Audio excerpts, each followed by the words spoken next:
Let me start by thanking all of you for taking some time to spend with us this afternoon. For those of you who are not familiar with Dr. Dworkin, Jim Dworkin is the Chancellor for Purdue North Central. And Jim and I have been working closely together since I came, but probably more closely in the last several months than we had worked previously. Jim started out as a faculty member in the Calumet School, teaching labor negotiations, and is a labor economist for those of you who are academics. Jim and I we found out after we'd been together for maybe a year and started talking, realized that we had met each other about 25 years ago and completely forgot all about it. But you know, Jim has done a wonderful job at North Central, and his time there has provided the Purdue system with a wonderful campus. And today we're here to talk very briefly about the possibility of us having one university with two locations. I'm going to start with a very short statement, and Jim is going to start with a short statement.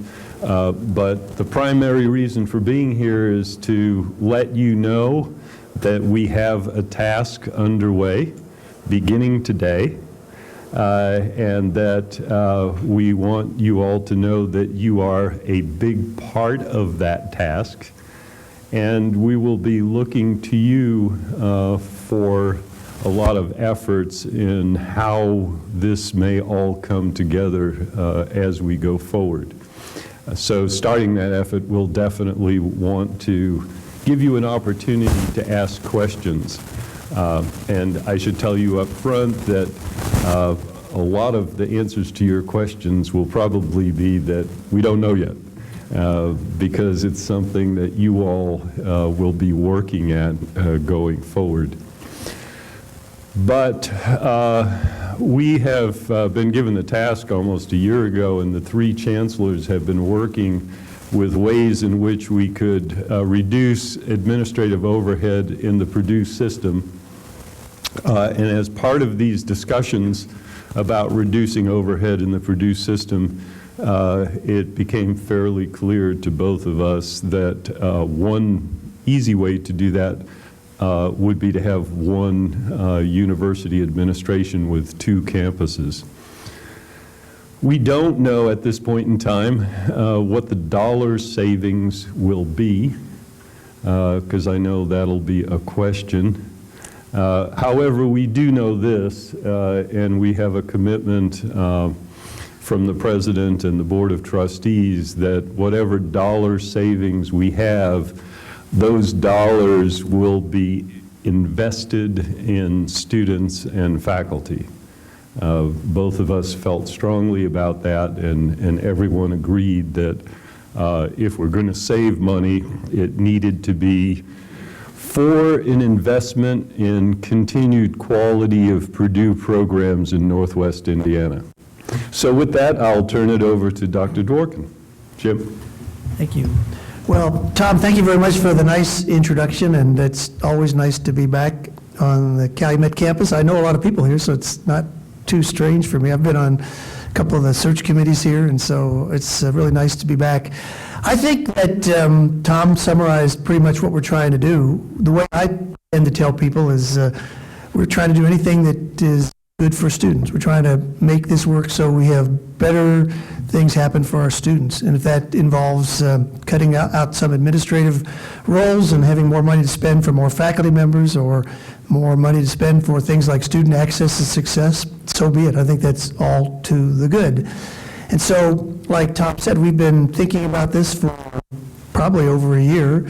And so today is the rollout of this idea. And we've had a bunch of questions all morning. You know, I've been asked things about how about the mascots I really hadn't given a lot of thought to that. You guys are the peregrines, right? I know, I brought Carol Connolly, raise your hand, Carol. Carol's from the Purdue North Central campus. I was telling her, I'm a labor economist. I do studies on baseball players and athletes, and I told her that every time I see the peregrines, I remember the most provocative title ever for a research study. It wasn't one that I wrote. It was Are Baseball's Free Agents Perspicacious Peregrinators? So how's that? Anyway, so basically, I would say that we should take your questions, ready for any questions. And so probably, we've been rotating, maybe he'll take one and then I'll take one, and we can go from there. Please.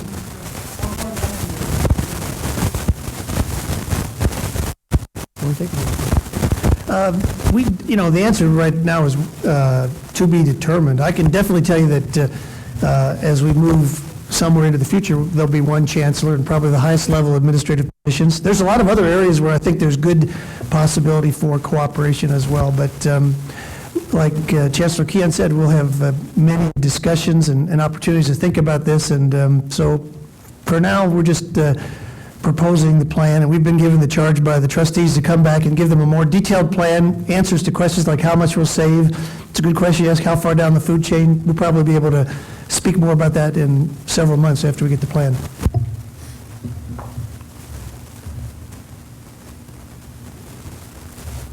What's the timeline? When we started thinking about this, we realized that it's difficult to pin down a timeline. We're hoping, however, in announcing this, that we can start discussions on some issues fairly quickly, and some things might move fairly quickly. I'll give you one of the exciting opportunities that could confront us very quickly.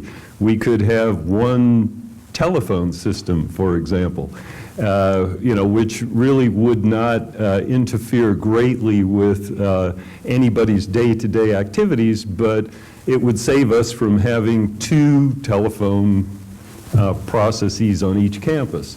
There are other things that could take significantly longer.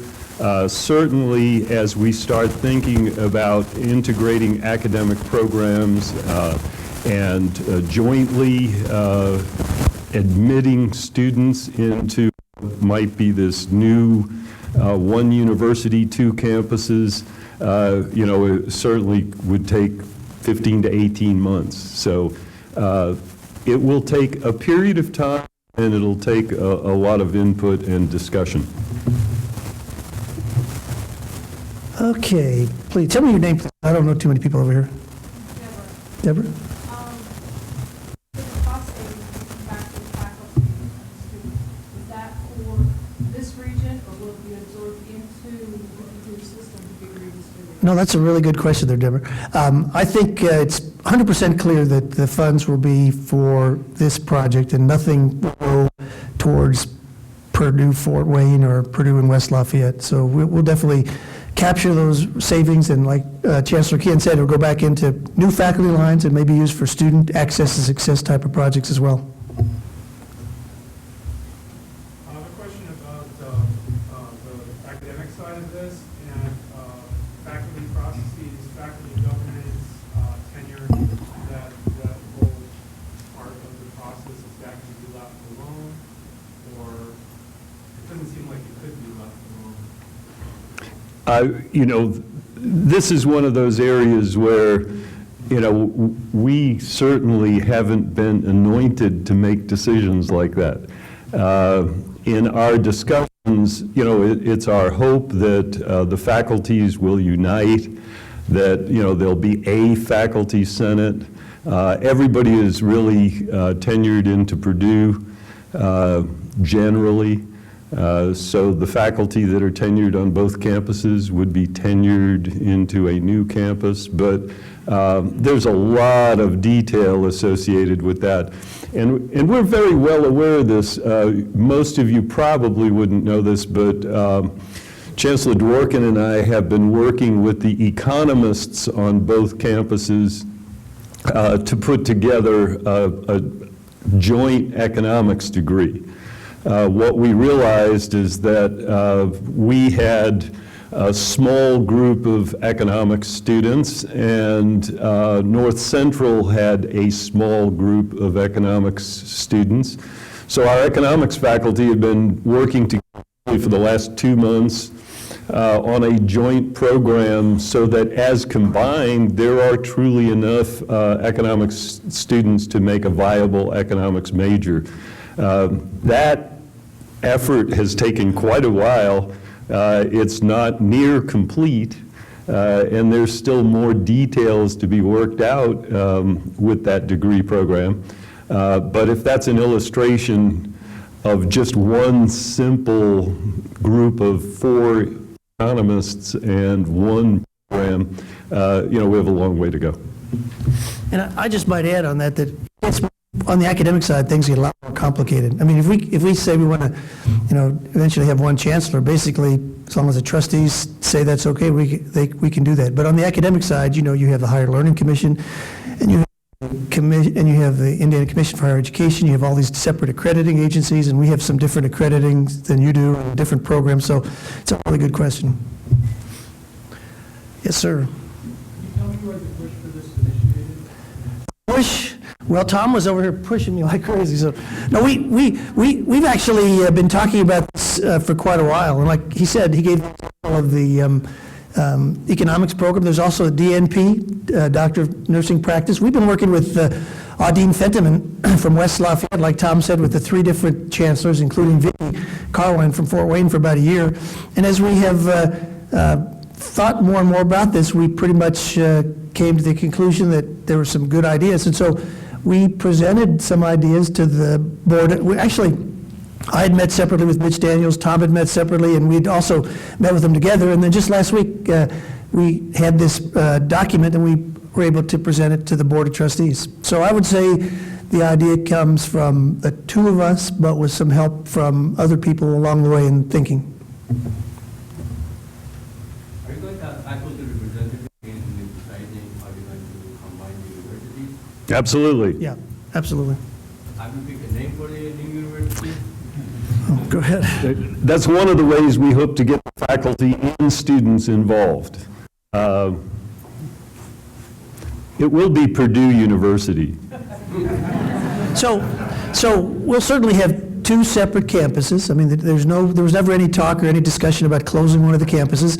So we'll have the Calumet campus and we'll have the North Central campus, but the name of the bigger entity is yet to be determined, and we'll definitely have a lot of discussion on that. Should be interesting. So it'll still feel like 2 universities? No. The question, will it still feel like 2 universities? Probably the answer to that is no. It'd feel like one university with 2 campuses. And there's a lot of questions about graduations. I mean, you go on down the line. I've been thinking about a lot of these things, and there's many things yet to be resolved. Yes, sir. When you met with President Daniels, what were the things that he said about this unification? You want to? I can if you want. Go ahead. He said, looks good.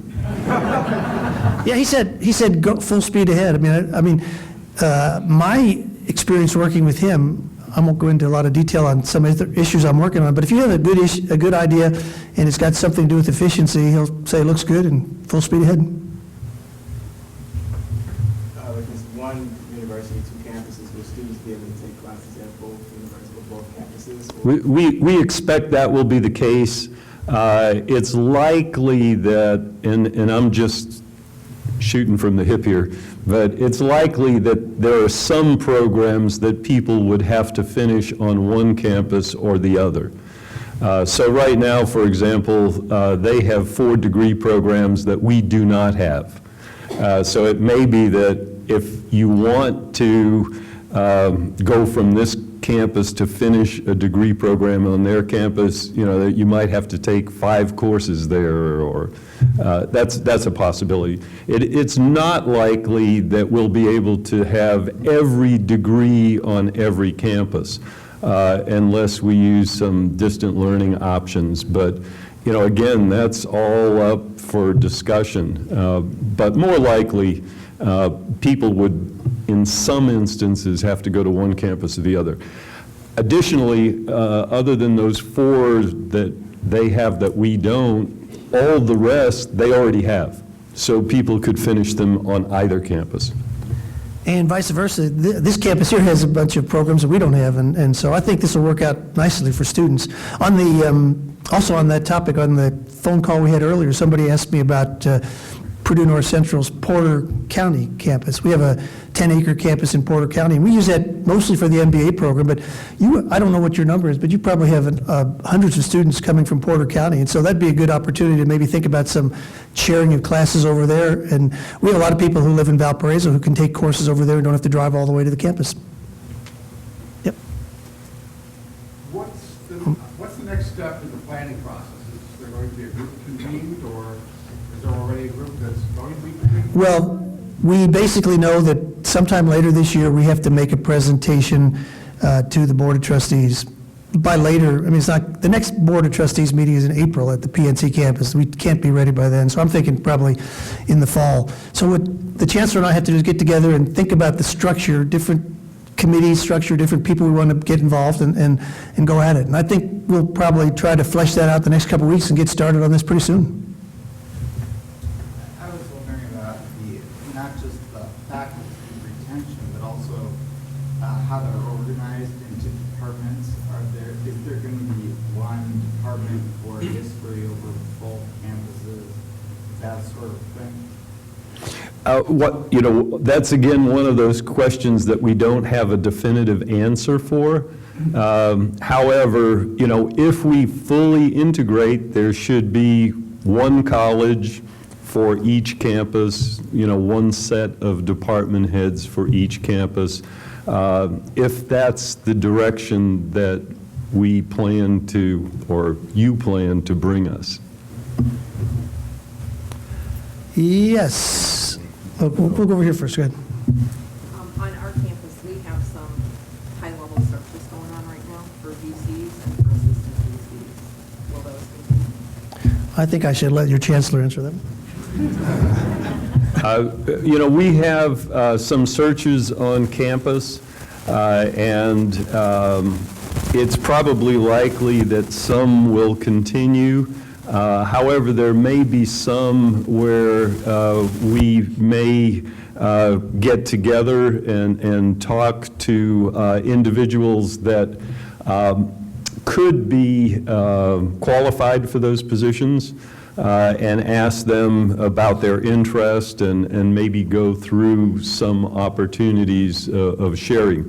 There clearly are probably positions on both campuses where people would want to be retained for this new university, but they may end up on one campus or the other. In the red.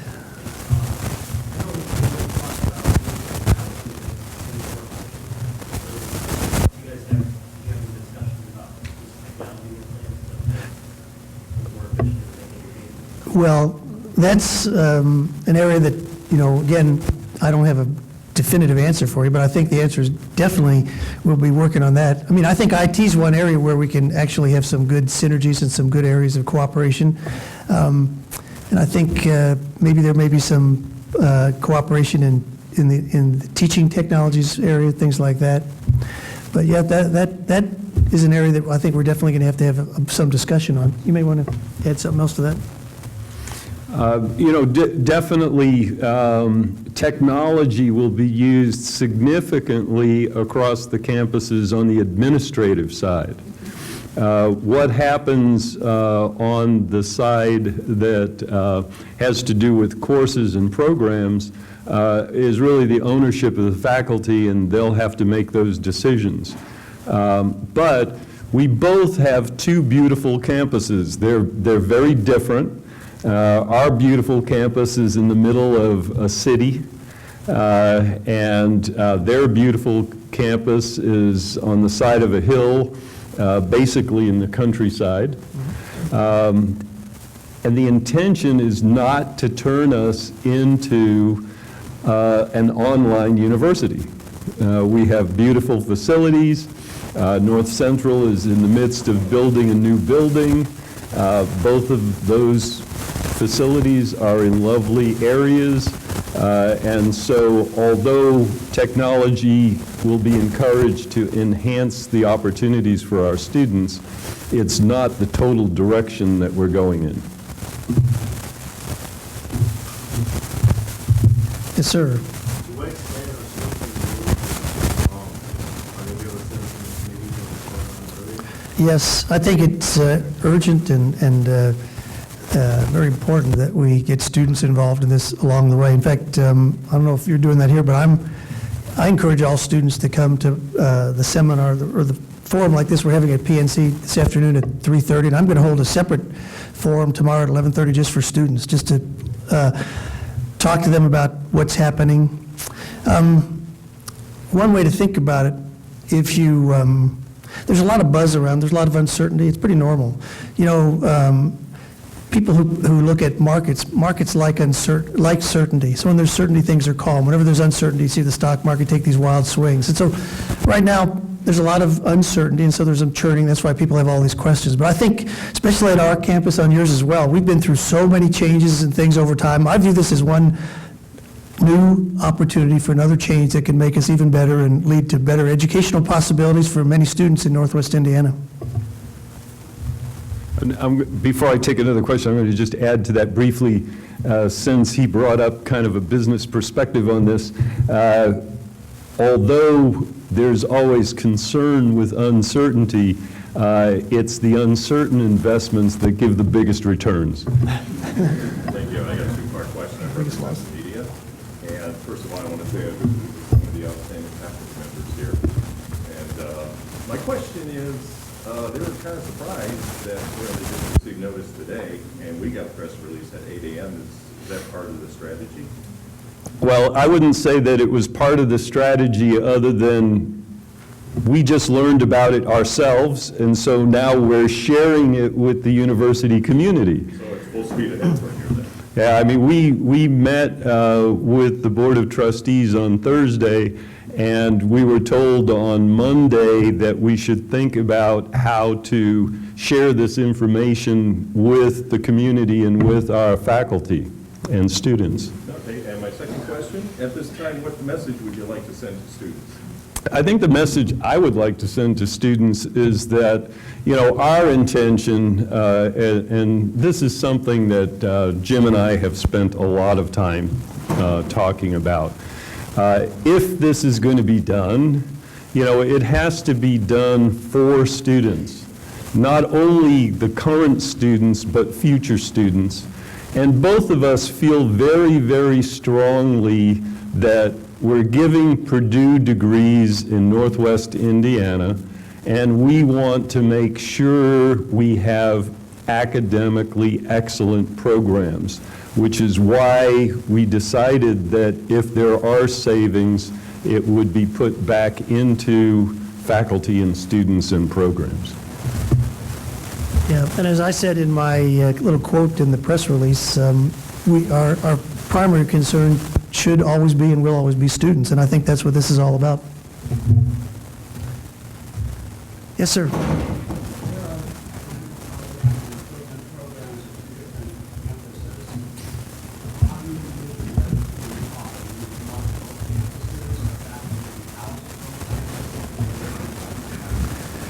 Yeah. Well, you've asked another one of those questions that I'd say stay tuned. I think we need to have a lot of discussion on that from the faculty, and I think eventually we'll come up with the best decisions. But I mean, I could speculate what I think might happen or what I think should happen, but it's really not up to me. It's up to the people that are actually doing the teaching, what would be the best way to make this work out. I think I saw a lady back there. Yes, ma'am.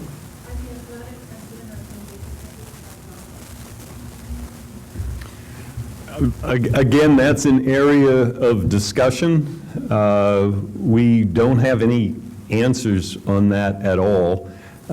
Certainly, we'll be bringing our student athletes together and our coaches together, and you know, we'll be looking to what their thoughts are in terms of, you know, how we might combine or how we might take savings and expand. There are 200 athletes on our campus, and I believe about 100 athletes on their campus. So, we certainly wouldn't want to lose 100 students by combining the two into 200. So, we're going to have to look at, what options are there. We always have room for more women's athletics, I know that. So that could be an option. But, we're quite a ways away from that. You can expect that, next year we'll be playing one another on both campuses as usual. But at the meantime, talking to one another about how to make that one aspect unique and valuable for the students on both campuses. As our athletic director likes to say, there's 12 sports but one team. So when we come out of this, we still want to have one team. We just don't know what that will look like. Yes, sir. So, I was wondering about it, what role would the Board of Trustees in Purdue have in contributing to how you might work out what you haven't outlined, and what changes might they be able to make to the plan? Well, point number one, the Board of Trustees are the ultimate authority, so they approve what we are going to do. But I must say that when we had the meeting with them the other day, it was very well received. I mean, we got lots of kudos, and so it was like full speed ahead, sort of the answer to the question the gentleman had down there. So anything we would come up with as a plan, we would present to the Board of Trustees, and they would ask us questions, and eventually they would approve what we come up with. But it's, going back to the previous thing, we've heard questions about athletics and also about academics. So when we talked to the trustees, we had a list of different ideas, but we also had a list of some of the issues that we thought were going to take the most time to resolve. And you've asked a lot of good questions, because athletics is right at the top of the list, and the academic thing that the one guy asked about was right at the top of the list as well. So the Board of Trustees are the ultimate authority on this, and so I guess if they don't like what we're doing, they tell us to change it. But so far, we've had pretty good signs. Given that this is going to impact both of our campuses pretty heavily, is there going to be a move toward reevaluating strategic plans of both campuses? Well, I would guess that, if we're moving forward with some form of merger, then it would be very important for us to have a new strategic plan to guide what that new university would look like. And I would agree. I think we need to, in this process, think about some things that we can reasonably achieve and put that in the strategic plan and then go after it and do it. Yes? Yes, how will the student information system be integrated? Will we have two independent, or will it merge them together? You go ahead and take that. Yeah. While we don't know the answer to that question, if we are thinking about how to save administratively, it seems to me that one software and one platform and one team working on that would make the most sense. So you can be sure that that'll be one of the things that we'll be starting to work on pretty soon. Any other questions? Yes, sir. The course requirements for my degree change. Not based on this. I mean, he wanted to know if the course requirements for his degree would change. What is your degree in? English teaching. No. Or any other. No. I mean, basically, both campuses have gone through that. I know we've recently gone through the process of getting most of our degrees down to the 120-hour level. You've probably done the same thing. And so that's a faculty decision. So probably, if the faculty decides to change, it might change. But within that structure, you'd probably still have 120 hours. I've been involved with a number of different curriculum changes over time, and what generally the faculty like and the students is that if someone is in an existing program, that they are able to complete their degree in that existing program, assuming they don't change programs. So I'm sure that if we unite as a faculty, there will be some thoughts about what programs should look like, but it should only be impacting students who are newly entering the university.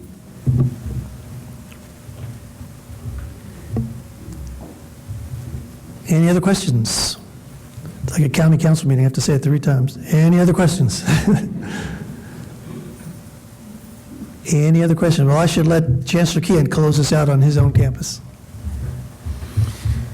Well, let me thank you all for coming, and let me reassure that, this is absolutely the first step. This is the first, public information. It is very new to both Jim and I, and we wanted to get this information to you as soon as possible. And both of us look forward to working with all of you from all parts of the university in making this merger of 2 strong partners into an excellent university. Thank you. Thanks for coming. Good work. Thank you.